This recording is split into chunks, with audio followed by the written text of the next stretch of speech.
Welcome to Penrose Learning, where we make understanding easy. You start by opening the hotspot area so you can see current network details.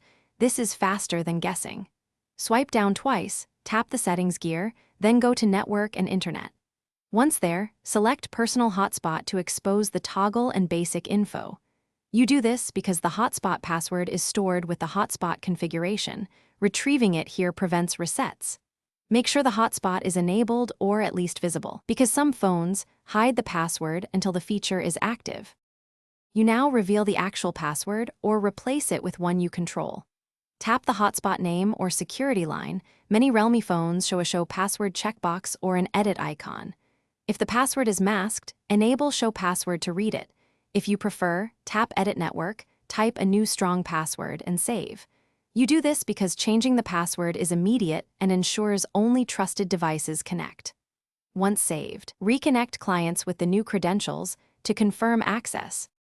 You finish by validating access and handling common failures.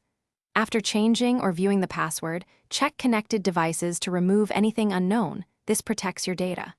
If the password won't save or the hotspot won't start, go to System Settings and choose Reset Wi-Fi, Mobile, and Bluetooth to clear stubborn state.